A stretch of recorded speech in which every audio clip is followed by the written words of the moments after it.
guys, we are back for another episode of the Sexcapade Chronicles. We loved hearing all your feedback. Apparently you guys like us. And apparently we're funny. Apparently we're hysterical. I don't know. I thought we were, so I'm glad other people feel the same way. Exactly.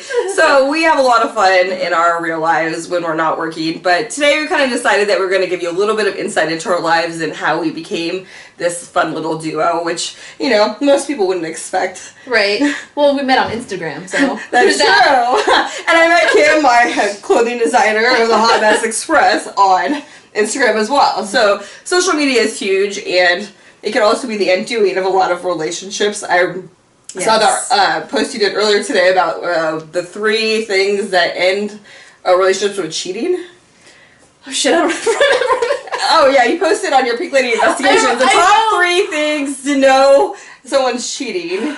And I watched it earlier, and I was, you know, really blown away with the statistics of, like, they said that on social media is the number way men meet people, and then women meet people out socially. Right. So when they're going to cheat. So I thought that was very interesting, only from the standpoint of, like, we use social media to make friends. To make friends. In business. Like-minded individuals, I guess. And, like, you know, we just came from a lunch with Kim, who is our clothing designer, which is amazingness. But, like, you know, we never planned on meeting, but when we did, we had good chemistry. And I think that we come from a really good place, business-wise. Like, you know. But yeah, I think men more than females use it as, like, a pickup. It's the apps, it's games, you know, playing games online. Yeah, I think women are definitely more personable, and if they're going to cheat, I think they go out and... They want the emotional connection is what the video is talking about, versus men who want the physical connection. Right, men say it's because they're lacking physical, women just... It's more emotional. And they said that if you're financially dependent upon another person, you're more likely to cheat, which I thought was really interesting. I don't know how I feel about that. Yeah, I mean, I can kind of see it because I think it takes away your self-worth. And you're looking for that validation then that you actually, you know, have worth when you're dependent upon another human. Right. I mean, I've never been financially dependent on... I mean, aside from being a kid or a teenager, I've never been financially dependent. I've always been the one to have my shit together. I know. I was that person too till 2.5 years ago with the PTSD situation, but you know, like I was always able to support myself since I was 19 years old, and then I couldn't, and my friends had to help me, and my ex-boyfriend and such. It was the hardest thing in the world, the most humbling, because if you've always supported yourself, you have to be able to ask for help, and people think you're very capable and don't understand the struggle of kind of what's going on behind the scenes, because we're able to laugh and like kind of put on a happy face, go in public, do our jobs, and then smile, everything's great. Everything's super fun, and we joke about it, and then we're fucking train wrecks and depressed, and you know. Yeah, real people that, you know, have our ups and downs. And yesterday I was in an amazing mood, work is going amazing, and then today I'm like, fuck, I have to get off the couch. Literally, I said, fuck, I have to get off the couch. and I said to you yesterday, like, I am not doing well at all, as I call you as I'm driving back from Tahoe, and you know, like, we all go through those things. I think that people don't understand, though, because of our jobs and such, that we struggle ourselves, which is why we try to help others, because that gives us a sense of purpose. Absolutely. Yeah. And I think that, like, we both come from that place, but a lot of times we joke. Because what else are you going to fucking do when you feel like shit? At some point, you either laugh or you cry. And I don't want to cry, so I'm going to laugh about whatever shit show is going on and make jokes and get through it. So I think the point of the podcast and why we're doing this is, like, to actually showcase the fun part of our lives that we lead, like the sexcapades and such. Because, you know, when we talk about all the negative things, it doesn't help. No one wants to hear us bitch about car broke down and my dog died, and that stuff didn't happen, but yeah, normal people things. So I think that we want to entertain people with the lighter things in life, even though we have serious stuff going on. So we don't ever want you to think that we don't have problems, because we have many of them. I have so many. So many. But nonetheless, how we function and deal with them and cope is that we laugh, and we hope this makes other people feel less alone, and just laugh, because we are telling the tales of the things that people don't talk about. Right. I mean, that's the whole reason I started my business, was because I lived through so much bullshit. And so have I, unfortunately. So, you know, instead of... I would like to think that the pain I went through in my last marriage wasn't for nothing. If I can help other people, so that's why I became a private investigator, because shit, I was doing it anyway. This way I get paid for it. And, you know, me talking about PTSD and, like, making, like, a horrible situation that I lived through and the amount of trauma that people don't know about into something positive makes it so I can, you know, continue to on. And there's some days, you know, it consumes me, and some days I need a lot of help still. But, you know, when I'm speaking in May, it's from trauma to hope. I never thought I would get better. So that's kind of one of the things that I wanted to do and showcase is, like, I am the ridiculous motherfucker that I was once upon a time before all the bad stuff happened. Right. But in a better place because, like, I did get help. I did get treatment. I do talk about it now. And, you know, I have a lot more fun now. And actually I'm happy versus before putting on a happy face versus having to be genuine and authentic. Right.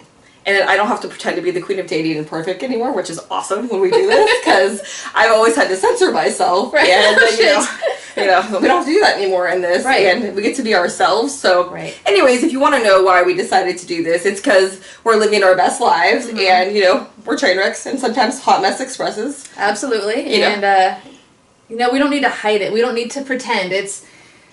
I've had a shitty day. You've had a shitty day. We questioned doing this today, but here we are. And yet, here we are. You know, still laughing. Still laughing, still joking, still trying to make the best of, like, bad things. So, and our positivity and such, we have some fun stories to share with you as we were, you know, going through today of what comes to mind when you're a hot mess express. What do I really want to say out loud and have on everyone? Well, yeah. So, I mean, do you want to start your story or you want me to tell mine first? What story was I going to say? We're the best places we've had sex. The craziest places we've had sex. Shit.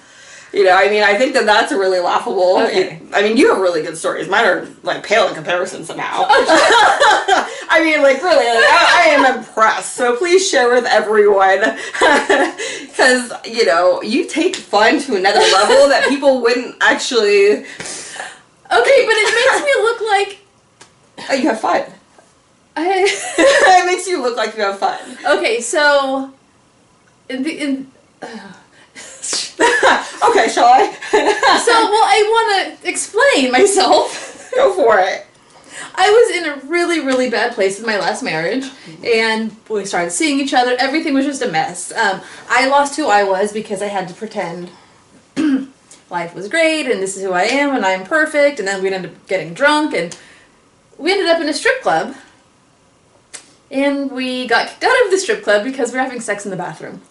I mean, you got inspired, you're a little horny, like, you know, it's supposed to be foreplay, right? Like, I honestly, we drank so much, the only thing I remember was getting kicked out. You know, that's always a good time. At least you had fun. I mean, like, you can laugh about it. But, you know, like, our dysfunctional relationships and such, like, you know, as the queen of dating and such, I stayed in a really bad relationship that I was very unhappy in, and it was really fucked up. But I didn't have to explain to others. Right. And I lost myself in that. I lost myself in having to pretend that I was leading a certain life of perfection. Yes, in my last marriage, because again, we're three, I was not able to be myself. And so I had to fit into what I was told was the right way to live. I was teaching Sunday school in the church. How you like that shit? As you're having sex in the strip club bathroom, but you're at Sunday school, so you're repenting for your sins? Or, like, he wanted you to be, like, when we were laying in the streets and, like, a freak in the bed? Like, when we were dating, it was the whole strip club incident. And then we got married, and then I had to be this, like, perfect Christian woman while he was out doing Lord knows who. Yeah, so he expected you to change who you were. Right. And you had to fit in that mold. Right, because I had to be this person who I wasn't. I mean, it was fun.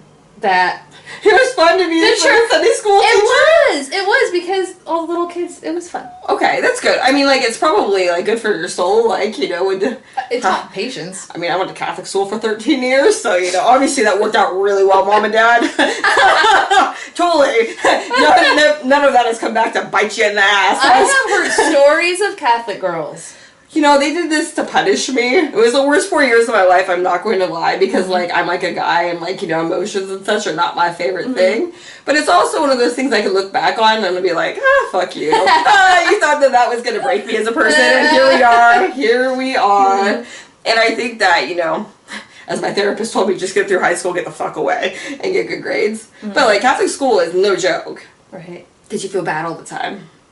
Because you're making, you know, if you're me, you're always not doing what you're supposed to be doing. And I got, the nuns up my ass as a freshman because I was inappropriate. I don't know how this ever began as a human, like, down this road. Right. So, in your marriage, like, why did you stay, do you think? I already had a failed marriage. The first one. We were too young. He's not even a bad guy. We still, he messaged me yesterday about our 18-year-old. Sometimes, because I'm still close to my ex-sister-in-law, and so me and my current husband will go spend the night there at my ex's house. Okay. Because we still get along. We were just too young. The second one, I didn't want to have to go through another divorce. And it's like that shame and guilt of like, I failed. Right. And then there was the kids. I didn't want to put my oldest through another divorce. And then had the two younger ones. I didn't want to put them through a divorce. So I was miserable. I knew I was being cheated on the whole time. I mean, I found phone numbers.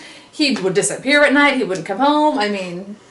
I feel so bad, like, hearing this. I'm like, oh my god, like, that's like hell. It's like literally living in hell every day, knowing someone's lying to your face and doing those things. Not knowing if it was Jekyll or Hyde that would be walking in the door. I didn't know if I was going to get yelled at because the dishes weren't done. I didn't know if I was going to be accused of cheating. That was daily. Well, because, like, they project that onto you. Right. Well, I was running a house cleaning business and raising the kids. Apparently, I had all this time to go out and cheat.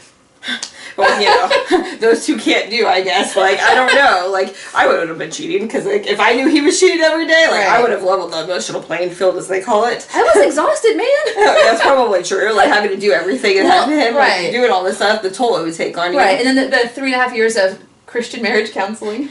That was amazing. Which, by the way, hold on. Okay. When a counselor should never tell you, just keep working on it. Just keep working on it. Marriage is forever. Fuck that shit. When you're being cheated on and he's abusive, you leave. Yeah, you leave. And it's really hard. No, but it's really hard, though, because, like, your self-worth and stuff is, like, so worn down. Because my relationship was not, like, abusive in the same way. But, when I was going through the worst time of my life, most people don't know I had cervical cancer and it spread and all the complications, like, 4.5 years ago. And I thought I was in the best relationship ever. It was like, we did interviews and all these things. And then, come to find out the week of, I was having a hysterectomy and we made all these decisions together. He's a drug problem and then, lo and behold, he started cheating on me while I was in the hospital and, like, all those fun things, but he'd been cheating on me the entire time. And then, like, later I found out Ashley Madison and the Craigslist hookers and, the 75 people he cheated on me with. Like, that was kind of a hard reality. Right. But I stayed because I didn't want to have to explain to people how I was wrong about this person and how I got conned, and because he's a sociopath, everything was narcissist and... Well, I mean, they're the same thing, basically, in a lot of ways, because it's manipulation. It's making you believe one reality and you start to doubt yourself. Right. You start to believe the shit that they tell you, and that you're crazy. Because, as a kid that I grew up in that same dynamic, it's very familiar to you, and you don't want it to be that. I guess so I was raised by, my dad was an alcoholic. He's passed away. He was an alcoholic, but he wasn't that guy. He wasn't the manipulator. He was as good of a dad as he could while drinking. And so I guess I had, like, a soft spot in my heart for alcoholics, so I married a couple of them. Because, I was going to fix them and everything was going to be wonderful. So I guess I had, like, that soft spot. So it was, I wanted to take care of them and fix them, and the first one, And the second one was just horrible in hell, but it was, the insults start so little, and they don't just come home one day and they're calling you all these names. It's the little jokes here and there. It's that's what you're wearing, and that's how you do your hair, and that's dumb, and you're dumb, and then it begins, you're a horrible person, you're a horrible mother, you're this, you're that. And then by that time, you're so worn down, you just kind of... You can't leave, though. You have no strength, you have no power, you're not the person you were before, because that was, like, my constant struggle of I lost the self-worth, I gained all this weight, like, I couldn't leave, I was financially dependent, and, my parents told me to go back to him because no one would want me because I had a hysterectomy, and, like, your self-worth and everything is so worn down at the point. It is the hardest thing in the world. Like, this apartment I live in now was the last amount of strength I had left the day I confronted him. I already got this apartment. Like, I went and got this, and that was the last amount of fight I had left. And then I came home and confronted him, And he lied, but, you know, by this point I had all the evidence I could pile because, you know, as I was having all my surgeries and stuff, I had a lot of extra time to be a PI like you and find all the evidence and such. And I got this place and I was like, I'm moving. I'm leaving. And he didn't even know what to do because it was like, it was done. Right. But, like, that's all the fight I had left was to do that. And it's taken a really long time to forgive myself that I didn't understand what was going on. Right. Behind the scenes. And I don't know if you... Yeah. Well, when you look back, it's clear. It's... Kids calling. Yeah, I just sent my kid to voicemail. You look back and it's so clear. And, you know, you kind of look back and like, I should have done this sooner. But physically and mentally and emotionally, like, I couldn't. Looking back now, I knew what he was doing. I left 3 weeks after post-surgery. Like, I wasn't supposed to move anything. And I was like, you know, like, to move out, like, literally could have killed me. And I did it anyways. I mean, but I knew if I didn't do it then, I would never leave. Oh, and I didn't tell anyone because it was like, it would make it real. Right. And so to go get the place and not tell anyone to do this and then have to live with the reality of having to explain to people now, you know, like why my perfect relationship didn't work out and I've gained all this weight and like my life's falling apart as I'm like, you know, dying and like not knowing if I'm going to make it. Right. And, like, you know, with the surgeries, people don't know the amount of complications I had, but like, you know, that feeling of like, you know, am I going to make it long enough, you know, to get out of this even? Right. I think mine, it was just... Because I found phone numbers all the time. I mean, I knew.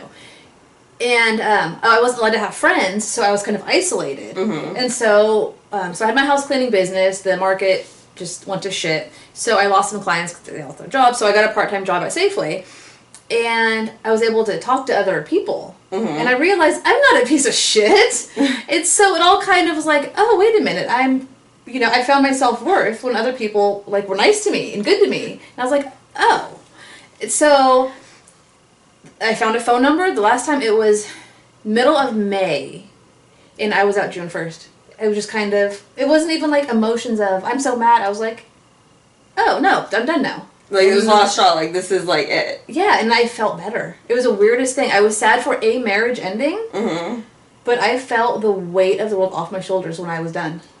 And when he finally admitted, you know, 2 years later to how many people he cheated on, like, I actually... Oh, yours admitted it. Oh, yeah. Nice. Well, you know, when he overdosed on meth. Like, you know, after the third time I put him in rehab, when we were no longer together and I was in treatment for PTSD and, you know, at my absolute best as a human being, you know, depressed beyond belief. But, like, to me, he had told me he did all these things and he wasn't cheating and, like, it was in my head and I was crazy and the drugs were because, you know, the stress of me being Everything sick. is your fault, of course. Yeah, and, you know, like, you're so worn down and, like, it was too much for him to have to take on, but my parents were there and, like, you blame yourself. Like, you really do. When you're a good person, you know, I found this out when I went to outpatient therapy, you know, 6 hours a day. Every person in that room is a good motherfucker. Like, you look around you and you think, like, these are the people that are good in the world. They all feel bad about themselves and are depressed and in treatment. It's not the people that are fucked up that, you know, they're out there walking the you know, the earth, and they think they're amazing and they're the good people. And they're terrorizing other people like us, you know, and like that was the first time I was like, I'm not the only one that feels like this and thinks like this, and your self-esteem and like the toll it takes on you, like you really believe the reality that they tell you after a while. And you know, people are always like, why don't you leave an abusive relationship? Your reality changes. Well, you don't know it's abusive because you start thinking you really are that person that is a shitty human being. Yes, you really believe that, and you believe it's your fault, and, you know, if I hadn't gotten sick, and if I hadn't done this, if I, you know, things beyond your control, and, you know, when your, you know, family is, like, such as mine, that was the best I'd ever had, is someone being supportive, and so I was willing to entertain putting up with this shit. If he'd just been honest, I probably would have stayed with him. If he would have just confessed, I would have forgiven him, actually, because, like, the stress of me being sick and everything else, he was not prepared to deal with. Like, I moved in with him. It wasn't fair at all. But the fact that he lied and, like, the way he, like, just sat there and demoralized me as a person every day, like, you don't have any strength left. Like, we're badass bitches that have a lot of, like, opinions, smart, motivated entrepreneurs, and yet this is going on behind the scenes and you're dealing with your clients, and I'm on TV. And I'm like, oh, yeah, this is a great life. Like, I'm the queen of dating, and people always ask me as a dating coach, oh, what about you and your relationships? As though that meant I wasn't good at my job if I wasn't in one. And so I was so conditioned to that, meant that I would be failing if I was not in this relationship. And so it was just, paralyzing, I guess, would be a good word. And I lost clients. Like, I lost business as a result of it. Because everyone said if I felt in my relationship, they didn't trust me. And so, I mean, you start over, you move on. But that hurt, like, if everyone judging you when they don't know. And I never talked about what happened. Like, this is the first time I've ever publicly said, like, what went on behind the scenes of that situation. And, like, it still, like, haunts me to this day. I mean, I'm a smart person, you know, like. That's interesting that because you weren't in a perfect relationship, then you couldn't be the queen of dating and know what you're talking about. Exactly. So, like, you know, I had no value if I was not in a relationship. And people continued to ask questions about that. And then I would tell people, well, I'm in the trenches with my clients. Right. But it somehow wasn't the same. Like, I didn't know what I was doing. Because if I couldn't, you know, suck it up and stay in this shitty relationship, then, you know, I was failing. And I think that, like, you know, I tried to work things out for a very long time because of that feeling of, well, it's dependent upon this image. Right. And you just lose yourself and your self-worth. Like, I can't even begin to explain this because people always see me as this happy, confident person. That was not going on. Right. You know, like, there was a lot of crying, a lot of pushing everyone away, a lot of isolation, trying to figure out how it wasn't lying, but to maintain an image was so contrary and not authentic. Right.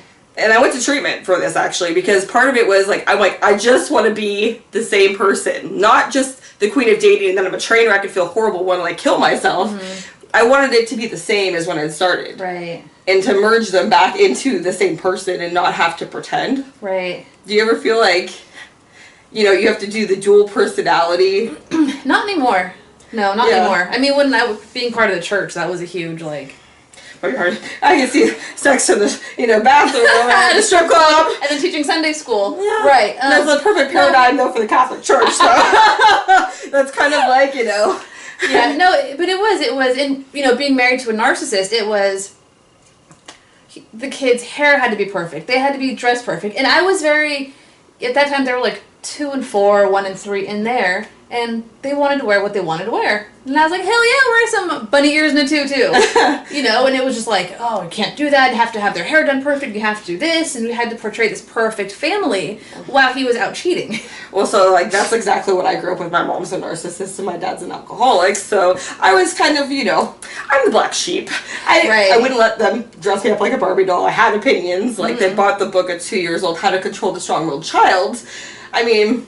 I was, like, their worst nightmare, basically. Like, if you could, like, you know, describe it. But, like, when you're married to that person or those are your parents, the idea of perfection, it haunts us to this day. The things that we think about, like, is it, like, what everyone thinks? And we were talking about this.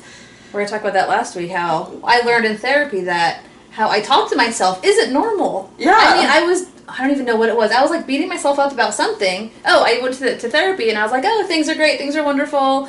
And she was like, okay, well, why is that? And I said, I'm not stressed. And she's like, well, what does your stress look like? And I was thinking, I just said I'm not stressed. What the hell does it matter? But I told her and how, you know, when I'm stressed out, it's why are you a failure? Why are you this? Why are you, you know, your family's going to, you know, self-destruct because you quit your job to pursue your dream. And what gives you the right to have this dream? And she was like, that's how you talk to yourself? And I was like, that's not normal. and literally I was like, well, this is the same tape that plays in my head. So it's normal to us, though, because of the trauma. So I guess, like, having PTSD means that, like, your reality is not the same as everyone else's. The way you see yourself, how critical you are of yourself, the way that you perceive things. You always think that people are judging you, that you're failing. And I learned about PTSD is that part of it is you blame yourself. No matter what happened, no matter what you went through, part of it is, well, if I would have fill in the blank. Yeah. Because, like, that's what you're conditioned to believe. That is a tape that you're given. It's, like, literally being brainwashed. I mean, mine started at birth, so mine is a little bit more extreme, which I will get into at World Mental Health Day. But, like, you know, the amount of trauma and such, like, that changes your view and the way you see yourself. No one would have, like, ever imagined I had such low self-esteem and hated myself and, like, didn't want to live anymore because I felt like I was failing constantly because of things that were beyond my control. But I couldn't perform. Right. Therefore, I had no worth. I wasn't the show pony. Right. And I think that people are so hard on people in the media, people that put themselves out there. Right, because if you're putting yourself out there, it must be because you're perfect, right? I mean, like, because everyone else is perfect apparently as well, so they were in a place to judge.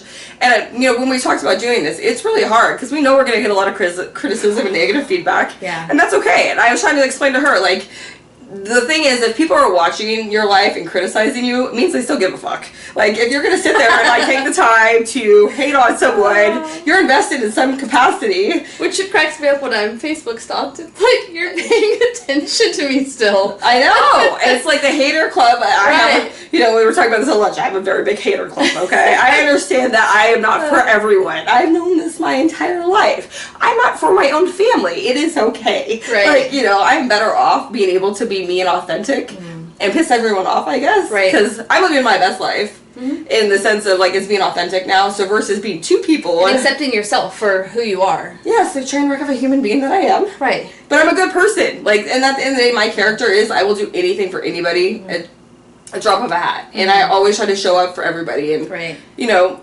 people don't understand how hard that is when you're not a good place yourself to still show up for everyone.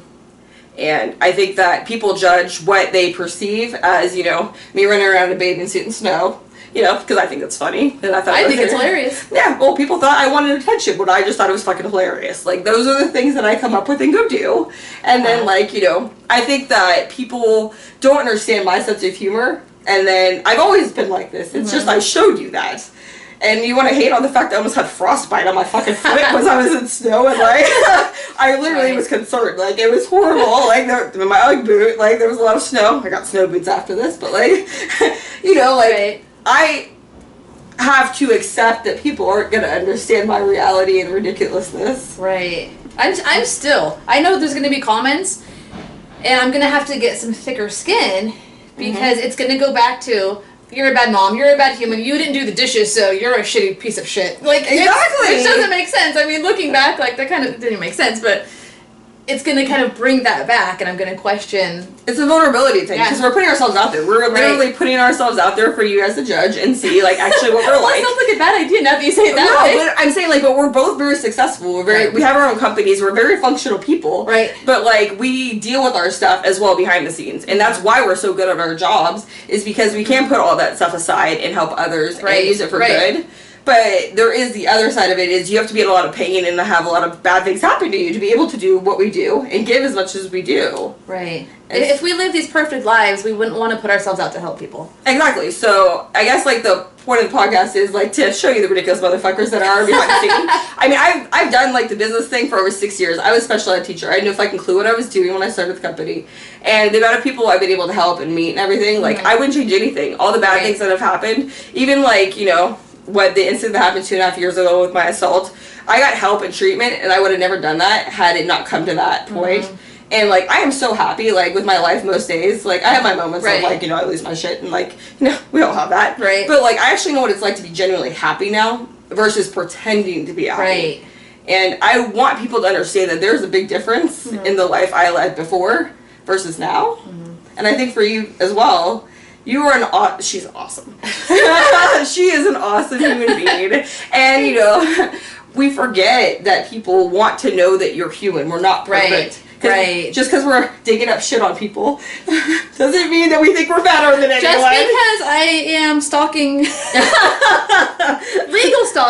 legal stalking, and bringing up shit from people's past. My past isn't perfect, and I'll never say it is. No. But it's putting it. It's putting it out there. Yeah, You're putting it out there.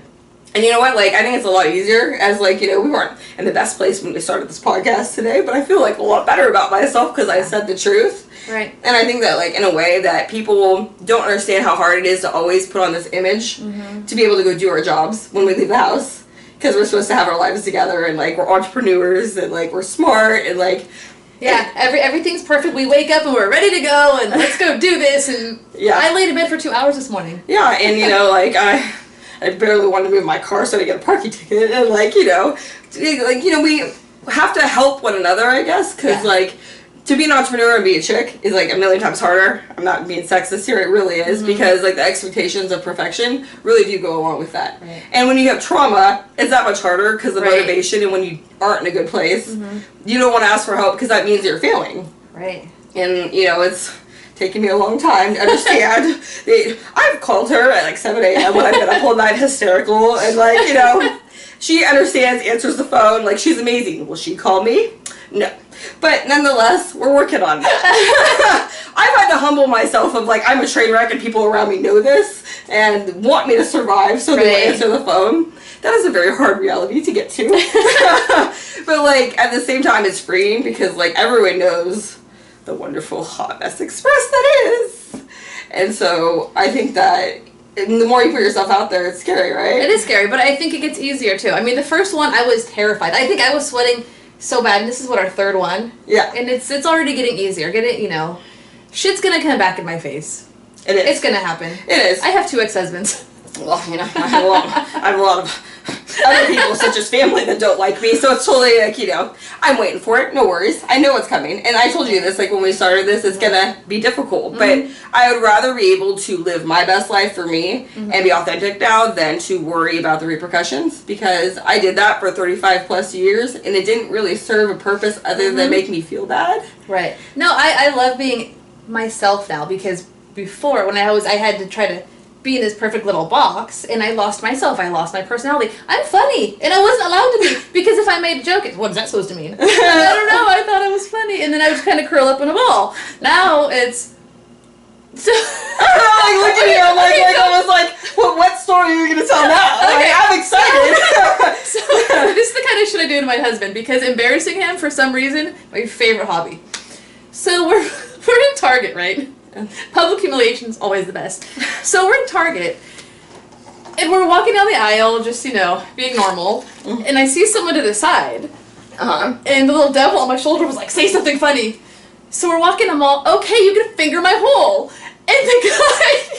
You said this in Target? Loudly, so the guy, and he's just started dying laughing, and I just think I'm hilarious, because you had the balls to actually fucking say that. Because I had the balls, and my husband was, you know, Justin was just like... And this is my wife. This is who I married. Because I think I'm funny, and I'm not afraid to be ridiculous and say shit. And that was the whole point of, like, you know, when we were talking about what to name this, and I was like, the Sexcapade Chronicles, and she didn't like... My face was like, what? Yeah, well, and I was like, no, it'll be great. It'll be fun. Because that's, like, my life. But I think, like, you know, the shock value alone of living our best life, because I have lots of sexcapades, because, you know, well, this is me. But, like, the shock value of being our authentic selves and owning it is one of the hardest things to do. And, you know, we say inappropriate things all the fucking time. All the fucking time. Yeah, we call each other and say them lunch. Doesn't matter. There's children there, really doesn't matter. It really doesn't matter, because I think that we are trying to show that we are not perfect, but we're really fucking hilarious. We are hilarious. And it's okay not to be okay. No, you don't have to live this... I'm married, I have, you know, 2.2 kids, and I live in Rockland, and everything is wonderful, and it's...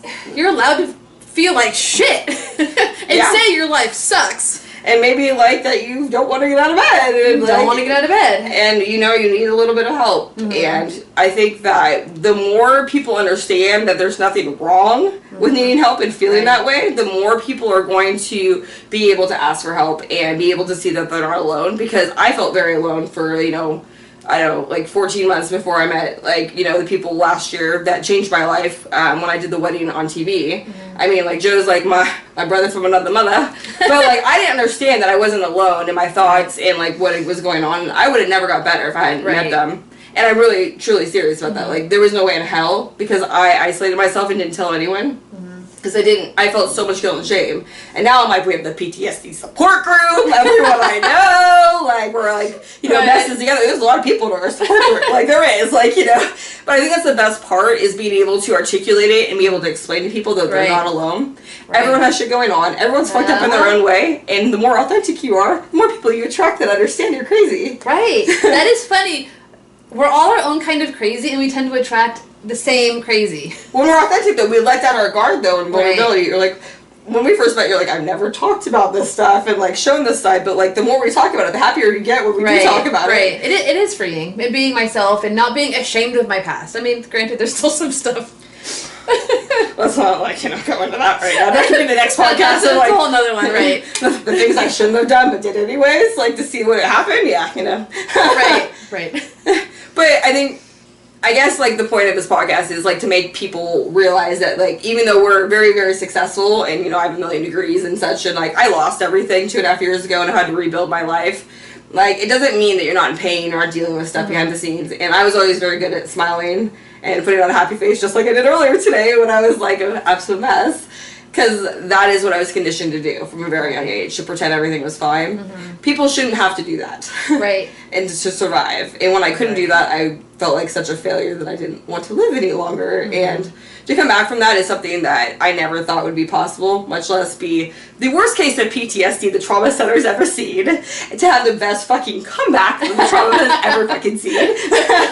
But still, like, you still struggle. Right. You know, and there's never going to be, I don't have PTSD, or depression, or anxiety, or all my other crazy. And those things, you know, it's always been a stigma, like, oh, you have mental health problems, anxiety, depression, PTSD, I mean... But I'm functional. See, remember, I'm dysfunctionally functional.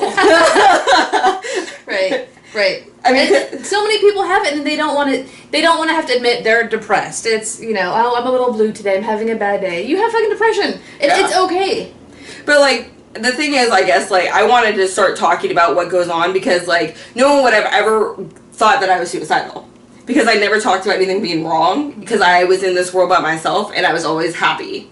I never wanted to burden other people. And to come back from that and be able to say, like, no, you got that fucking bad. Right. Really did. And, like, you know, I still sometimes have those thoughts. But I work every day to move forward and try to make it as a positive to help other people feel less alone. I think that takes away the stigma, because if I was able to go on TV before I was going to 6 hours of treatment a day and still maintain that image, and despite what other people say, you know, like, that takes a lot of strength and character. Right. And, like, I am proud of that. Like, I'm proud as fuck that I survived all the stuff that I did. And that we get to have fun now. Right. And, like, be able to help other people. And, you know, tell sexcapade stories. I really, I think the stripper thing and, like, sex in the bathroom is pretty epic. Oh, I mean, that was horrible. That was one of my lowest points. But I did it because I was dating this, you know, my ex-husband, we were seeing each other, and I just kind of went along with whatever because... You wanted to be that person. You wanted to feel like that. Right. But that continued into our marriage where... if I just do this, maybe he won't do that. And it was such a huge red flag that I was willing to do something that wasn't like me to make this person like me. Exactly. And you're willing to compromise who you are because you want that validation. You know, my entire life, like, my parents told me if I just did this, that it would be good enough, or they would love me, or whatever it is. Right. It was never good enough. Never will be. Never will be. No, and, like, that's one of the things that I've really struggled with my entire life, is looking for that validation. And I had to learn to love myself and, like, literally, like, put myself back together all by myself. Right. There was no one there. And that's kind of one of those things, like, you have to get out of that situation and find your self-worth. And people don't understand how hard that is when you're looking for that person to love you. Right. And you lose the ability to love yourself. Yeah. It took 8 years for me to leave. 8 years. I found phone numbers. One time I found a bra. And so I found this, like, weird, crazy bra. And we lived in an apartment at the time, and I was like, first I brought it to my friend's apartment who lived there, and I was like, have you seen one of these? She's like, looks like a stripper bra. Like, that's weird. And so I bring it to him, and I was like, what the hell is this doing in my drawer? He's like, well, you must have put it there. I'm like, it's not my bra. And because we lived in an apartment, he was like, well, it was probably just, like, in the washing machine or dryer, you didn't see it. And it was enough doubt for me to be like, even though my common sense was, this isn't right, my gut was saying it's not right, I didn't want to accuse him of cheating because that's not fair. And so he convinced me. I probably just ended up in the laundry somehow from the laundry room. See, like, this makes me want to cry because it's like, it's so sad because it's like you believe that person because you care about them. You don't want to think that they're that person. Yeah, and because you don't want to admit you fell for someone who's a piece of shit. Yeah, and you're going to have to live with that and tell other people that. And then no one's going to believe you, by the way, because, like, they're so good at convincing others that they're not this piece of shit. Because, like, to this day, everyone thinks my ex is a great person and, you know, doesn't understand how bad it really was and how much I had to hide things and how it destroyed me as a person. Literally, like, I ended up in treatment because of the shit he was doing to me was so horrific and blaming me for. I don't know. It just changes who you are. And, you know, no one should ever have to go through those sorts of things. Like, you know, you posted about, like, what is it like to be with a narcissist, alcoholic, like, you know, it's not a reality we'd ever wish upon anybody. Right. But we survived to tell the tales. So, anyways, you should stay tuned for the next episode because I'm sure it will entertain you tremendously. It won't be so depressing. It won't be so depressing at all. We're going to actually tell the tales of sexcapades, but anyway. Next time, shots. Yes, we'll do some We'll do some shots. That'll be more entertaining. So. Yeah, I think so. We'll have a few cocktails before we do it, and, you know, I think it'll be a good episode. Yep, that'll be fun. All right, see you in episode 3.